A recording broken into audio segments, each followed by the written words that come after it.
Hello बच्चों, let's read the question.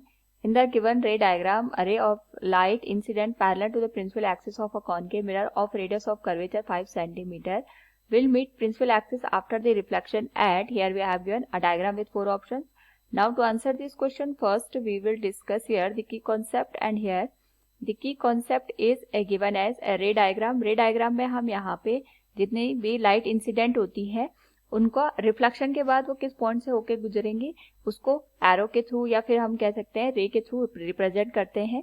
Question में हमारे पास यहाँ पे एक कॉनकेव मिरर दे रखा है। सबसे पहले कॉनकेव मिरर हमारे पास वो मिरर होता है जिसपे जब लाइट इंसिडेंट होती है, इंसिडेंट होने के बाद वो एक पॉइंट पे यहाँ पे कन्वर्ज हो जाती है। क्वेश्चन में यहाँ पे हमारे पास जो लाइट रे दे रखी है वो प्रिंसिपल एक्सिस के पैरेलल है, और जब भी लाइट रे प्रिंसिपल एक्सिस के पैरेलल होती है तो रिफ्लेक्शन के बाद वो हमेशा फोकस से होके गुजरती है।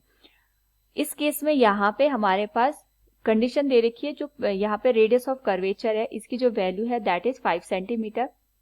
नाउ क्योंकि रेडियस ऑफ कर्वेचर की जो वैल्यू होती है अकॉर्डिंग टू दी यहाँ पे कंडीशन हमें ये चीज पता होनी चाहिए कि हमारे पास जो फोकल लेंथ होती है वो रेडियस ऑफ कर्वेचर का हाफ होती है in case of the mirror.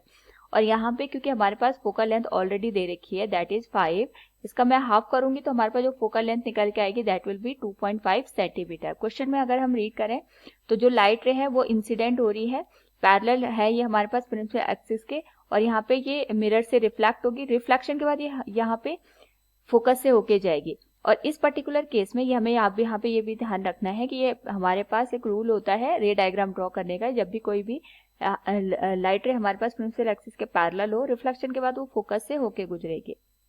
Now यहाँ पे हमें पता है कि जो फोकस है उसकी जो लेंथ है पोल से वो 2.5 सेंटीमीटर की डिस्टेंस पे है, तो वी कैन से हियर कि हमारे पास यहाँ पे रिफ्लेक्शन के बाद जो लाइट रे है वो प्रिंसिपल एक्सिस को यहाँ पे 2.5 सेंटीमीटर की डिस्टेंस पे मिलेगा फ्रॉम द पी पॉइंट। ये पी पॉइंट आ गया, यहाँ से फोकस की जो दूर डिस्टेंस है वो 2.5 सेंटीमीटर है, सो we can say 2.5 centimetre from P, so we can say option is the right one. Hope all you understood it. Thank you and best of luck.